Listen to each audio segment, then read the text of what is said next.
Hello नमस्कार, मैं हूं शैलेंद्र सिंह और आज इस वीडियो के अंदर हम बात करने वाले हैं एफएटीएफ को लेकर। मतलब कि एफएटीएफ क्या होता है और साथ ही साथ जानेंगे कि ये ब्लैक लिस्ट और ग्रे लिस्ट क्या होता है। देखिए, रिसेंट में आपने ऐसे बहुत से आर्टिकल पढ़ रखे होंगे जिसमें बताया जा रहा है कि पाकिस्तान अभी भी क्या है, ग्रे लिस्ट में बना हुआ है। ऊपर से कई सारे जो कुछ देश हैं उनको भी क्या है, ग्रे लिस्ट में ऐड कर दिया गया है, जैसे कि टर्की, जॉर्डन और भी कई सारे देश हैं। तो आज के इस सेशन में हम जानने की कोशिश करेंगे कि अगर कोई देश अगर एफएटीएफ की ग्रे लिस्ट में ऐड हो जाता है तो उनसे इन कंट्रीज पर क्या इफेक्ट पड़ता है। तो जानने की कोशिश करेंगे इससे रिलेटेड जितनी भी पॉसिबल इन्फॉर्मेशन हो सकती है with in the single video. अब देखिए, अगर बात करें एफएटीएफ की, तो एफएटीएफ की फुल फॉर्म होती है फाइनेंशियल एक्शन टास्क फोर्स। ये एक इंटर गवर्नमेंटल ऑर्गेनाइजेशन है। अब जिन लोगों को इंटर गवर्नमेंटल ऑर्गेनाइजेशन के बारे में नहीं पता है तो मैं बता दूं कि ये एक ऐसी ऑर्गेनाइजेशन होती है जिसमें क्या है, कई सारी कंट्रीज मिलकर एक ऑब्जेक्टिव को अचीव करने के लिए साथ मिलकर काम करती हैं। ठीक है, जैसे कि world health organization, united nation organization, world bank, IMF. तो इन ये जो सारी ऑर्गेनाइजेशन है, इनके जितनी भी मेंबर कंट्रीज हैं वो क्या है, किसी एक पर्पस पर, एक कॉमन जो इंटरेस्ट है उसको अचीव करने के लिए साथ मिलकर काम करते हैं। जैसे कि एग्जांपल ले लेता हूं मैं वर्ल्ड हेल्थ ऑर्गेनाइजेशन का। तो इसके अब जितनी भी मेंबर कंट्रीज होंगी ना, तो उन सभी का केवल एक ही पर्पस होगा, एक ही कॉमन इंटरेस्ट होगा कि वर्ल्ड में जितनी भी कंट्रीज हैं उन कंट्रीज में क्या है, कोई भी पर्सन, इंडिविजुअल पर्सन बीमारी की वजह से ना मरे। ठीक है, तो इसके लिए वो जितनी भी अपना जो योगदान कर सकते हैं, कॉन्ट्रीब्यूशन कर सकते हैं, वो अपने लेवल पर करते हैं। तो मुझे लगता है कि यहाँ पर आपको इस डेफिनेशन का मतलब समझ में आ गया होगा कि इंटर गवर्नमेंटल ऑर्गेनाइजेशन क्या होता है। अब देखिए, बात करें अगर इसके एस्टेब्लिशमेंट की, तो इसके लिए आपको जाना होगा 1989 में। अब देखिए, 1989 में G7 जो कंट्रीज हैं उनकी एक समिट हुई थी, कहां पर, पेरिस के अंदर। और पेरिस किसकी कैपिटल है, फ्रांस की। और मैं आपको बता दूं कि जो G7 कंट्रीज है उसमें कौन कौन सी कंट्रीज है, मैं आपको यहाँ पर लिस्ट प्रोवाइड करा देता हूं, आप यहाँ पर देख सकते हैं।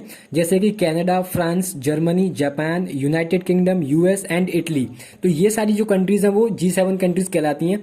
तो इनकी एक समिट हुआ था कहां पर, पेरिस के अंदर 1989 में। तो उस समिट से क्या निकल कर आया, FATF निकल कर आया। मतलब कि इन्हीं कंट्रीज के द्वारा इस इनिशिएटिव को लिया गया था।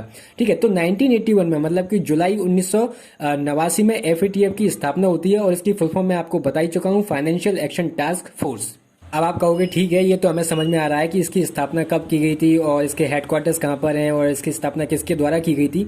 आप तो हमें ये बताइए कि इसकी स्थापना क्यों की गई थी, ऐसी क्या जरूरत पड़ गई कि हमें इसकी स्थापना करनी पड़ी, इसका ऑब्जेक्टिव क्या था। तो देखिए, जब इसको 1989 में एस्टेब्लिश किया गया था तब इसका केवल एक ही ऑब्जेक्टिव था, वो था मनी लॉन्ड्रिंग के केसेस पर फोकस करना, उनको कंट्रोल करना। मतलब कि उस समय क्या है, डिफरेंट डिफरेंट कंट्रीज में मनी लॉन्ड्रिंग के केसेस बहुत ही राइज कर रहे थे। तो उनको कंट्रोल करने के लिए, ठीक है, उन पर ऑब्जर्वेशन करने के लिए, स्टडी करने के लिए, ठीक है, कि किस तरह इनको कंट्रोल किया जा सकता है, वहां की सरकार को ये क्या है, कुछ रूल्स एंड रेगुलेशन सजेस्ट करते थे। तो इस तरह का जो काम होता था वो किसके द्वारा किया जा रहा था, FATF मतलब कि फाइनेंशियल एक्शन टास्क फोर्स के द्वारा।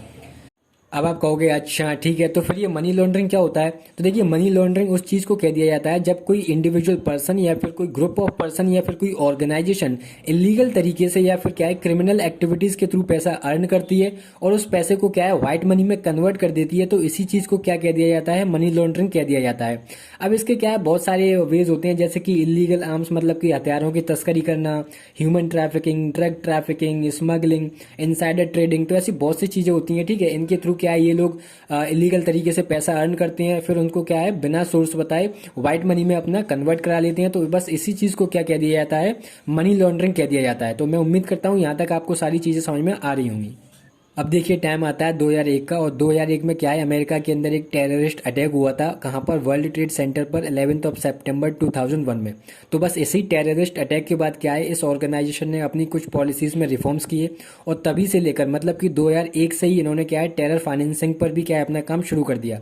मतलब कि कौन सा देश किस कंट्री को टेरर में सपोर्ट करता है, मतलब कि आतंकवाद को बढ़ावा देता है। तो इस चीज से रिलेटेड जितनी भी पॉलिसीज हैं उनके ऊपर भी काम कौन करने लगा, FATF मतलब कि फाइनेंशियल एक्शन टास्क फोर्स। अब देखिए, अगर बात करें FATF के रिकमेंडेशन की, तो ये क्या है, मनी लॉन्ड्रिंग से रिलेटेड 40 प्रकार की रिकमेंडेशन सजेस्ट करती हैं अपनी मेंबर कंट्रीज को। और जो टेरर फाइनेंसिंग है उससे रिलेटेड ये स्पेशल 9 प्रकार के रिकमेंडेशन सजेस्ट करती हैं अपनी किसको, मेंबर कंट्रीज को, जो कि क्या है, इन्हें फॉलो करना होता है। अब आप कहोगे, सपोज अगर कोई मेंबर कंट्रीज है, अगर वो इन रिकमेंडेशन को फॉलो नहीं करती है तो क्या हुआ, ये लीगली क्या है, कानूनी तौर पर कार्रवाई करेंगे या फिर कोई सैंक्शंस लगा देंगे उस कंट्री पर। तो देखिए, ऐसा कुछ नहीं है, ये किसी भी प्रकार की लीगल कार्रवाई नहीं करेंगे। हाँ, बस ये है कि उस कंट्री की क्या है, जो इंटरनेशनल लेवल पर या जो इंटरनेशनल मार्केट में जो सॉफ्ट पावर है उनकी, वो बहुत ही डिक्रीज हो जाएगी। मतलब अब आप कहोगे, मतलब सॉफ्ट पावर ये क्या होता है। देखिए सॉफ्ट पावर उस चीज़ को कहते हैं, सपोज जैसे कोई कंट्रीज है, उनका कोई बड़ा लीडर है जैसे कि प्राइम मिनिस्टर या प्रेसिडेंट, जब वो कोई स्टेटमेंट देते हैं तो दूसरी कंट्रीज उनके स्टेटमेंट को कितना सीरियसली लेती हैं, तो बस इसी चीज़ को क्या कह दिया जाता है, सॉफ्ट पावर कह दिया जाता है। अब देखिए अगर बात करें ब्लैक लिस्ट और ग्रे लिस्ट के बारे में कि ये ब्लैक लिस्ट और ग्रे लिस्ट क्या होता है।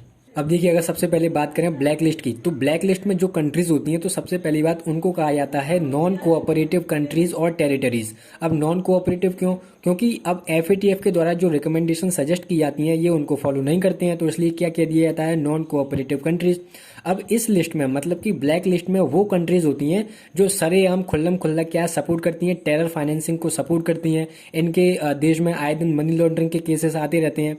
तो इस तरह की जो कंट्रीज हैं उनको कहाँ पर रखा जाता है, ब्लैक लिस्ट के अंडर रखा जाता है। अब अगर बात करें ग्रे लिस्ट के बारे में, तो देखिए इसे समझने के लिए आपको मैं एक छोटा सा एग्जांपल देता हूं। सपोज एफएटीएफ ने क्या है, एक पर्टिकुलर कंट्री को कहा कि आपके देश के अंदर ये 10 कमियां हैं और इन पर क्या है आप काम कीजिए, मतलब कि ये जो 10 डेफिशिएंसीज हैं इनको आप कंप्लीट कीजिए पहले, ठीक है। तो सपोज वो कंट्री क्या है, केवल 5 पॉइंट ही ऐसे हैं जिन पर वो क्या है अपना पूरा कर पाती है और 5 पॉइंट ऐसे रह जाते हैं उन पर काम नहीं करती है। तो इस तरह की जो कंट्रीज होती है ना, वो क्या है डिटरमाइंड तो होती हैं, काम करती हैं, लेकिन क्या है फुल इम्प्लीमेंट नहीं करती, उन मतलब जो रिकमेंडेशन सजेस्ट की है एफएटीएफ ने उनको पूरी तरह से मतलब फुलफिल नहीं करती हैं। तो इस तरह की जो कंट्रीज होती हैं उनको रखा जाता है ग्रे लिस्ट में।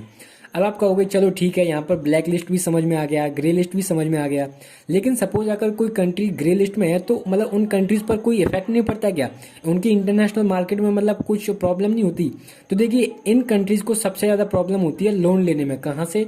जो वर्ल्ड बैंक है, जो इंटरनेशनल मॉनिटरी फंड है, ठीक है, जैसे कि जो एशियन डेवलपमेंट बैंक है और भी जो इंटरनेशनल जो ऑर्गेनाइजेशन है जो लोन प्रोवाइड करती हैं, ठीक है, तो वहाँ पर इनको सबसे ज़्यादा प्रॉब्लम फेस करनी पड़ती है क्योंकि इनकी कंडीशन जो इंटरनेशनल मार्केट में जो सॉफ्ट पावर बहुत ही डिक्रीज हो जाती है, ठीक है। तो इस वजह से क्या है इनको लोन मिलना बहुत ही डिफिकल्ट हो जाता है इनको, ठीक है। तो मुझे लगता है यहाँ पर आपको ये सारी चीज़ें क्लियर हो गई होंगी। अब बात कर लेते हैं इससे रिलेटेड जो भी छोटी छोटी बातें हैं उनके बारे में। अब देखिए यहाँ पर मैं एक शुरुआत से फिर से एक छोटा सा ओवरव्यू दे देता हूँ एफएटीएफ के बारे में। तो ये एक इंटर गवर्नमेंटल ऑर्गेनाइजेशन है जो अपनी मेंबर कंट्रीज को बताता है कि आपकी कंट्री में टेरर फाइनेंसिंग हो रही है या फिर नहीं हो रही है, मनी लॉन्ड्रिंग के केसेस हो रहे हैं या नहीं हो रहे हैं। तो इस तरह की जो सारी चीज़ें हैं वो कहाँ पर मेंशन की जाती हैं, ये क्या है अपनी रिपोर्ट पब्लिश करता है, उस रिपोर्ट में ये सारी चीज़ें मेंशन की जाती हैं और वहाँ पर क्या है उस रिपोर्ट के अंदर ही सारी चीज़ें होती हैं, जैसे कि कौन सी कंट्री किस लिस्ट में है, ब्लैक लिस्ट में है या फिर ग्रे लिस्ट में है, ठीक है। और मैं आपको इसके हेडक्वार्टर्स बता ही चुका हूँ, क्या है पेरिस के अंदर इसके हेडक्वार्टर है। 1989 में इसकी एस्टेब्लिशमेंट की जाती है और प्रेजेंट टाइम में इसके जो प्रेसिडेंट हैं उनका नाम है मार्कस प्लेयर। अब देखिए साथ ही साथ बात कर लेते हैं पाकिस्तान की। तो देखिए पाकिस्तान को ग्रे लिस्ट में डाला गया था 2018 के अंदर। तो अभी रिसेंटली 19 से लेकर जो 21 अक्टूबर तक जो मीटिंग हुई थी एफएटीएफ की, उसमें भी क्या है पाकिस्तान को ग्रे लिस्ट के अंदर ही रखा गया है। क्यों? क्योंकि एफएटीएफ का कहना है कि आपने इम्प्रूवमेंट तो किया है, आपने थोड़ा बहुत काम तो किया है, आपके जो हमने मतलब आपको जो सजेशन दिया था उस पर, लेकिन आपने क्या है लीगल तरीके से मतलब आपने कोई कानूनी कार्रवाई नहीं की है। किसके खिलाफ? जो यूएन डेजिग्नेटेड टेररिस्ट ग्रुप हैं जैसे कि लश्कर ए तैयबा, जैश ए मोहम्मद और जो इनके इंडिविजुअल जैसे जो बड़े बड़े लीडर्स हैं, जो आर्मी जनरल ऑफिसर्स हैं, वो क्या है इंडिविजुअल लेवल पर मनी लॉन्ड्रिंग का मतलब बहुत करते हैं, मतलब रुपयों का घोटाला बहुत करते हैं। तो इनके खिलाफ क्या है पाकिस्तान की सरकार ने अभी तक कोई भी लीगल कार्रवाई नहीं की है, इनके खिलाफ कोई भी एक्शन नहीं लिए हैं। तो इस वजह से क्या है इनको अभी भी ग्रे लिस्ट में रखा गया है। अब देखिए पाकिस्तान के अलावा इस ग्रे लिस्ट में 22 और भी कंट्रीज हैं, जैसे कि मैं यहाँ पर नाम बताता हूँ आपको, Turkey, Philippines, Syria, Yemen, Jamaica, Zimbabwe. आप यहाँ पर इंडियन एक्सप्रेस का कटआउट देख सकते हैं, ठीक है। तो ये था आज का टॉपिक। मैं उम्मीद करता हूँ ये टॉपिक आपको इन्फॉर्मेटिव लगा होगा। अगर इससे रिलेटेड आपको और भी कोई क्वेरीज हैं तो आप मुझसे कमेंट सेक्शन में कमेंट करके पूछ सकते हैं, ठीक है। अगर मुझे आपका क्वेश्चन अच्छा लगा तो मैं आपके क्वेश्चन को अपने आने वाली वीडियो में मेंशन भी करूँगा। तो मिलते हैं अगली वीडियो में, तब तक के लिए धन्यवाद।